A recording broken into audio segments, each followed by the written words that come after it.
Hello friends, नमस्कार।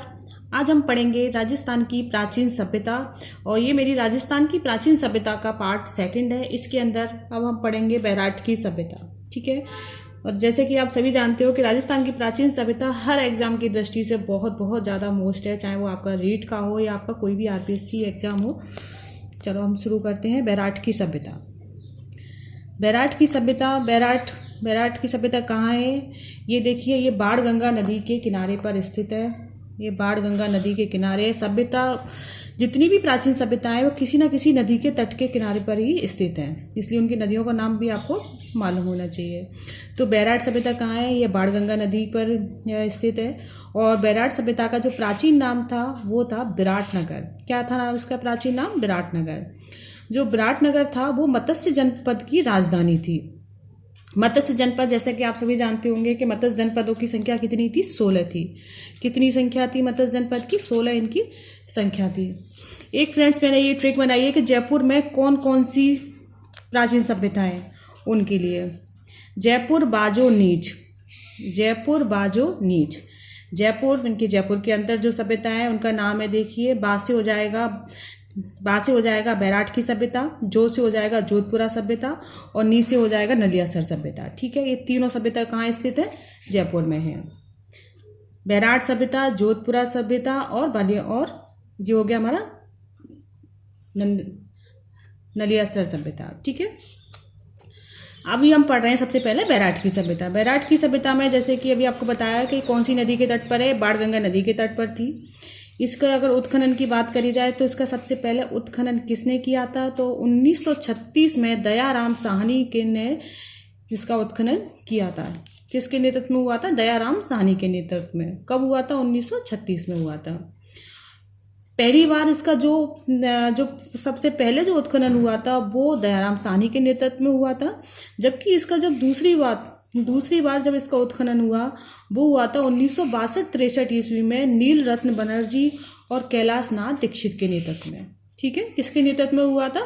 नील रत्न बनर्जी और कैलाश नाथ दीक्षित। अगर ये आ जाए कि सबसे पहले सर्वप्रथम जो उत्खनन किसके नेतृत्व में हुआ था? दयाराम साहनी के में। कब हुआ था? 1936 में हुआ था। फिर पुनः उसका उत्खनन कब हुआ? 1962-63 में हुआ, जो कि नील रत्न बनर्जी और कैलाश नाथ दीक्षित के नेतृत्व में किया गया था। 1837 ईस्वी में यहाँ पे एक ब्राभू शिलालेख मिला, जिसकी खोज किसने की थी? कैप्टन बर्ट ने की थी। किसने की थी? कैप्टन बर्ट ने की थी। ये क्वेश्चन अधिकांश आ जाता है कि ब्राभू शिलालेख का संबंध कौन सी सभ्यता से है या किस सभ्यता के अंतर्गत इसकी खोज की गई थी? तो कौन सी है? बैराठ की सभ्यता है। ठीक है। भ्राभू, वहां से आप बैराठ ले लेना, और वहां से बर्ट भी है और वहां से ये भ्राभू हो गया। ठीक है। भ्राभू शिलालेख की खोज किसने की थी? कैप्टन बर्ट ने की। कब की थी? 1837 में की थी। और कौन सी सभ्यता के अंतर्गत है ये? बैराठ की सभ्यता में इसकी खोज की गई है। और इसके कुछ साक्ष्य और इनके वो हैं, जैसे ये क्वेश्चन आ जाता है कि बौद्ध धर्म का संबंध कौन सी सभ्यता से है? तो वो कौन सी सभ्यता है? बैराठ की सभ्यता है। जो भ्राभू शिलालेख था, जिसके भ्राभू शिलालेख के नीचे ब्राह्मी लिपि में बुद्धम धम्मम संघाम ये लिखा हुआ था। ठीक है। अब ये आ जाए कि कौन सी लिपि में लिखा हुआ है? ब्राह्मी लिपि में लिखा हुआ था। क्या लिखा हुआ था? बुद्धम धम्मम संगम। ठीक है। ये किसके नीचे लिखा हुआ था? भ्राभू शिलालेख के नीचे लिखा हुआ था। और भ्राभू शिलालेख किस में मिला था? हमें बैराठ की सभ्यता के अंतर्गत मिला था, जिसे वर्तमान के कोलकाता संग्रहालय में रखा गया है। अब ये आ जाता है कि भ्राभू शिलालेख वर्तमान में कहाँ पर है? तो कहाँ पर है ये? कोलकाता के संग्रहालय में रखा गया है। ठीक है। कोलकाता संग्रहालय में रखा गया है। जयपुर के राजा राम सिंह, जयपुर के राजा राम सिंह के समय खुदाई हुई थी, उस समय खुदाई में स्वर्ण मंजूषा यानी कि एक सोने से भरा एक कलश मिला था, जिसमें कि भगवान बुद्ध की अस्थियों के अवशेष निकले थे। ठीक है। अब ये क्वेश्चन आ जाता है कि भगवान बुद्ध की अस्थियों के अवशेष से भरी हुई जो मंजूषा निकली वो किसके समय निकली थी? राजा राम सिंह के समय निकली थी, क्योंकि राजा राम सिंह ने उस समय खुदाई करवाई थी। उस समय जो स्वर्ण मंजूषा निकली जिसमें किसकी अस्थियां के अवशेष थे? भगवान बुद्ध की अवशेष थे।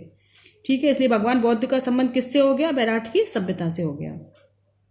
1999 में 1999 में बीजक की पहाड़ी से बौद्ध मंदिर भी प्राप्त हुआ। ये भारत में सबसे पहले मंदिर के अवशेष यहीं से प्राप्त हुए हैं। अब ये आ जाता है कि भारत में सर्वप्रथम मंदिर के अवशेष कौन सी सभ्यता से प्राप्त हुए हैं, या इसके अवशेष कौन सी सभ्यता से संबंध है, कौन सी है, वो बैराठ की सभ्यता से है। ठीक है, बौद्ध का अगर नाम आ जाए किसी भी सभ्यता में तो आप सीधा टिक बैराठ की सभ्यता में कर देना, क्योंकि बौद्ध के जितने भी अवशेष हैं वो बैराठ की सभ्यता में मिले हैं और किसी सभ्यता में इसके अवशेष नहीं हैं। बिहार प्रतिमा और बौद्ध संस्कृति के अवशेष भी किसमें मिले हैं? बैराठ की सभ्यता में मिले हैं। अशोक महान के आहत या पंचमार्क के सिक्के मिले।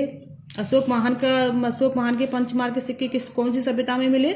बैराठ की सभ्यता में मिले। ये भी आ जाता है कि अशोक महान का संबंध कौन सी सभ्यता से है? बैराठ की सभ्यता से है, क्योंकि इनके जो पंचमार्क के सिक्के जो कि भारत के सबसे प्राचीन सिक्के हैं, सबसे प्राचीन सिक्के कौन से हैं? आहत, जिन्हें आहत भी कहा जाता है या पंचमार्क भी कहा जाता है, और ये कहाँ से प्राप्त हुए थे? बैराठ की सभ्यता से प्राप्त हुए थे। ये बैराठ की सभ्यता से रंगीन मृद भांड भी मिले हैं। ठीक है, मृद भांड मतलब मिट्टी के बर्तन प्राप्त हुए यहाँ से रंग बिरंगे। यहाँ से हर्षवर्धन के शासनकाल चीनी यात्री हेनसांग का भी मिला है कि जो चीनी यात्री हेनसांग था उसका संबंध किससे मिला है? बैराठ की सभ्यता से मिला है कि वो उस समय आए थे, हर्षवर्धन के काल में आए थे, वो बैराठ की सभ्यता से, उसके भी प्रमाण मिले हैं। जो चीनी यात्री हेनसांग है उसको तीर्थयात्रियों को राजकुमार, नीति पंडित या शाक्य मुनि के नाम से जाना जाता है। क्या नाम से जाना जाता है? तीर्थयात्रियों को राजकुमार, नीति पंडित और शाक्य मुनि के नाम से किसको जाना जाता है? हेनसांग को जाना जाता है। ठीक है, और हेनसांग किसके समय आए थे? हर्षवर्धन के शासनकाल में आए थे। ये बैराठ की सभ्यता से ही शैल चित्रकला व पूर्व आर्यन लोगों की विद्वत्ता में ऐतिहासिक प्रमाण भी मिलते हैं। ठीक है, गणेश डूगरी और भीम डूगरी ये पहाड़ी के भी प्रमाण कहाँ से मिलते हैं? ये पहाड़ी कौन सी है उसमें? तो इसके भी बैराठ सभ्यता से मिलते हैं। इसकी खोज किसने की थी? दयाराम साहनी ने इसकी खोज की थी। किसने की थी बैराठ सभ्यता? गणेश डूगरी और भीम डूगरी पहाड़ी की खोज किसने की थी? दयाराम साहनी ने की थी। विराट नगर स्थान पर शंख लिपि से संबंधित है। कौन सी सभ्यता शंख लिपि से संबंधित है? कौन सी सभ्यता है? जो बैराठ की सभ्यता है। ठीक है, हेनसांग की एक रचना है सीयू की। और देखिए इसकी जो दूसरी सभ्यता, जैसे कि मैंने ट्रिक में बताया था, जयपुर बाजो नीच, जो से हो गया जोधपुरा सभ्यता। जोधपुरा सभ्यता जो कहाँ पर है? जयपुर में है। दूसरी है नालियासर सभ्यता, वो कहाँ स्थित है? सांवर में है। और ची से हो जाएगा चीतवाड़ी सभ्यता। ठीक है, चीतवाड़ी सभ्यता का है जयपुर में। तो इसकी ट्रिक क्या आती? जयपुर बाजो नीच। बा से हो गया हमारी बैराठ सभ्यता, जो से हो गया जोधपुरा सभ्यता, नी से हो गया नलियासर सभ्यता, और चीत से हो गया चीतवाड़ी सभ्यता। ये सब कहाँ पर स्थित है? ये जयपुर में है। तो अभी हमने पढ़ा बैराठ सभ्यता के बारे में। अब हम जानते हैं बागौर सभ्यता। देखिए बागौर सभ्यता ये कहाँ पर स्थित है? भीलवाड़ा में स्थित है बागौर सभ्यता। कौन सी नदी पर है? ये कोठारी नदी पर है। ठीक है, बागौर सभ्यता कहाँ स्थित है? भीलवाड़ा में। कौन सी नदी पर है? कोठारी नदी पर है। इसका उत्खनन किसने किया था? बा से बागौर है और बा से आप जोड़ लेना वीरेंद्र। किसने किया था? वीरेंद्र नाथ मिश्र ने इसका उत्खनन किया था। ठीक है, कब किया था? 1967 से 68 में।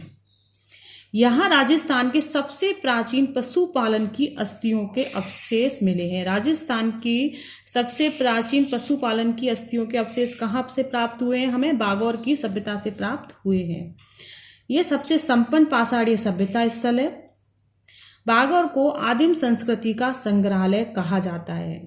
अब ये क्वेश्चन आ जाता है कि आदिम संस्कृति का संग्रहालय कौन से स्थान या सभ्यता को कहा जाता है? तो कौन सा है वो? बागौर को कहा जाता है। यह राजस्थान की सबसे प्राचीन सभ्यता है।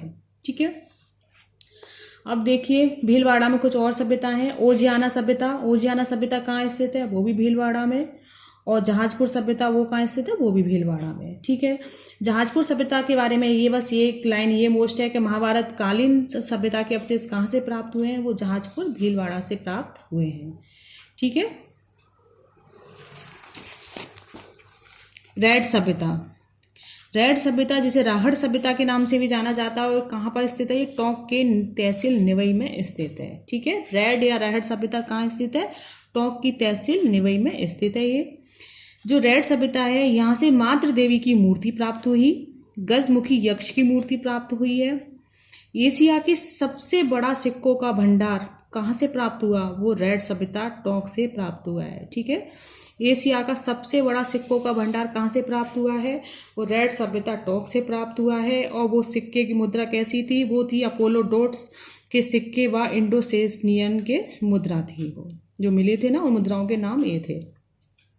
ठीक है, मातृ देवी की मूर्ति कहाँ से प्राप्त हुई है? रैड से प्राप्त हुई है, रैड सभ्यता टोंक से। गजमुखी यक्ष की भी रैड सभ्यता टोंक से प्राप्त हुई है। कुछ ये रेड में ना कंफ्यूजन हो जाती है। जैसे अभी देखिए आप, रेड टोंक में तो क्या था? इसे राजस्थान का टाटानगर कहा जाता है। राजस्थान का टाटानगर किसे कहा जाता है? जो टोंक का, जो रेड टोंक का है, उसमें टाटानगर कहा जाता है। ये लोहा योगिन स्थल है यहाँ पर। ठीक है, दूसरा है रेड जयपुर। तीनों ही डा में अंतर है। देखिए आप, जो रेड जयपुर में रेड है वो मध्य पाषाण युगीन है और यह शैल चित्रों के लिए प्रसिद्ध है। ठीक है, और तीसरा है रेड नागौर में। जो नागौर वाला रेड है वो राम सनेही शाखा के नाम से जाना जाता है, उनका धार्मिक स्थल है। और इसकी जो संस्थापक थे वो कौन थे? दरियाब जी थे। कौन थे इसके संस्थापक? दरियाब जी थे। तीनों रेड क्लियर हो गए आपके लिए। रेड टोंक जिसे राजस्थान का टाटानगर कहा जाता है, रेड जयपुर जो मध्य पाषाण युगीन व शैल चित्रों के लिए प्रसिद्ध है, और रेड नागौर वो राम सनेही शाखा का संप्रदाय स्थल है उनका। और इसके संस्थापक कौन थे? दरियाब जी इसके संस्थापक थे। अब जानेंगे हम नौह सभ्यता के बारे में। जो नौह सभ्यता है वो कहाँ स्थित है? भरतपुर में है। कौन सी नदी के तट पर है? रूपारेल नदी के तट पर है। और जो रूपारेल नदी है उसको बाराह नदी या लसावरी नदी के नाम से जाना जाता है, क्योंकि रूपारेल नदी का स्थानीय नाम क्या था? लसावरी नदी के नाम से भी इसे जानते हैं। और दूसरा नाम इसका क्या है? बाराह नदी। अगर इनमें से ये आ जाए ना कि कौन सी सभ्यता, नौह सभ्यता कौन सी नदी के तट पर थी, बाराह, तो आप भी दोनों में से कोई भी आए तो ये इसी के उपनाम है। नौह सभ्यता के बारे में देखिए, यहाँ महाभारत व लोहकालीन सभ्यता है। अब इस तरह का क्वेश्चन आ जाता है कि वह सभ्यता कौन सी है जो महाभारत या लोहकालीन सभ्यता है, सभ्यता के नाम से जानी जाती है। कौन सी है? नौह सभ्यता है। ठीक है, नौह सभ्यता से पक्षी चित्रित ईंट प्राप्त हुई हैं। जाखम बाबा जिसे कि यक्ष प्रतिमा के नाम से भी जानते हैं, वो भी वहाँ से प्राप्त हुए हैं। यहाँ से 5 संस्कृतियों के अवशेष या साक्ष्य प्राप्त हुए हैं। वो 5 संस्कृति कौन सी थी? देखिए, ताम्र, आर्य, मौर्य, शुंग और जनपद। ताम्र, आर्य, मौर्य, शुंग, जनपद। ठीक है, बयाना या श्रीपंथ सभ्यता ये कहाँ की है? ये भरतपुर की है। यहाँ से गुप्तकालीन सिक्के व नील खेती के साक्ष्य प्राप्त हुए। नील खेती के साक्ष्य कहाँ से प्राप्त हुए हैं? बयाना या श्रीपंथ सभ्यता से। अब हम जानते हैं कुछ सभ्यता के नाम और हैं जिनके बारे में बस मेन पॉइंट है वो मैंने लिखे हैं। जैसे कि सुनारी सभ्यता। सुनारी सभ्यता कहाँ की है? ये झुंझुनू की है। और सुनारी सभ्यता से लोहा गलाने की प्राचीनतम भट्टियां प्राप्त हुई हैं। ठीक है, इसके बारे में बस इतना ही है कि सुनारी सभ्यता कहाँ स्थित है? झुंझुनू में। और इसे लोहा के गलाने की प्राचीनतम भट्टियां कहाँ से प्राप्त हुई हैं? वो सुनारी से प्राप्त हुई हैं। तीसरा और ये अल्निया सभ्यता कहाँ की है? ये कोटा की है। और यहाँ से शैल चित्रों के लिए प्रसिद्ध है। बस आप इतना ही याद रख लेना कि अल्निया सभ्यता कहाँ है? कोटा में स्थित है। गढ़दड़ा सभ्यता कहाँ स्थित है? जो गढ़दड़ा सभ्यता है ये बूंदी में है और ये छज्जा नदी पर है। कौन सी नदी पर है? छज्जा नदी पर है ये। और यहाँ से वर्ल्ड राइडर रॉक पेंटिंग प्राप्त हुई है। वर्ल्ड राइडर रॉक पेंटिंग कहाँ से प्राप्त हुई है? वो गढ़दड़ा सभ्यता बूंदी से प्राप्त हुई है। ठीक है, डीडवाना और कुराना सभ्यता कहाँ स्थित है? नागौर में है। और जो कुराना है उसको तांबे के औजारों की नगरी भी कहा जाता है।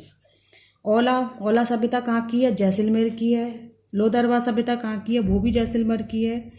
जो लोदरवा सभ्यता है ये सरस्वती नदी के किनारे थी और इसे हड़प्पा कालीन व कालीबंगा सभ्यता के समकालीन कहा जाता है।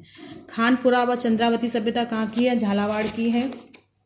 सावड़िया, पूंगल, सोती सभ्यता कहाँ की है? बीकानेर की है। ये सोती सभ्यता वही है जिसे कालीबंगा फर्स्ट के नाम से जाना जाता है और जिसकी खोज, जो इसका उत्खनन किसने किया था? वो अमरानंद के नेतृत्व में हुआ था। तिलवाड़ा सभ्यता कहाँ की है? बाड़मेर की है, जो लूनी नदी पर स्थित है। गिलुंड सभ्यता कहाँ की है? राजसमंद की है। और गिलुंड सभ्यता कौन सी नदी पर है? बनास नदी पर स्थित है। ये इसे ताम्रयुगीन सभ्यता के नाम से जाना जाता है। ठीक है। नगरी सभ्यता के बारे में देखिए, जो नगरी सभ्यता है वो है प्राचीन, जो इसका प्राचीन नाम है वो है माध्यमिका या मंजमिका नगरी के नाम से जानी जाती है। खुदाई डॉक्टर भंडारकर के समय हुई थी। इसमें सीवी जनपद के सिक्के प्राप्त हुए हैं।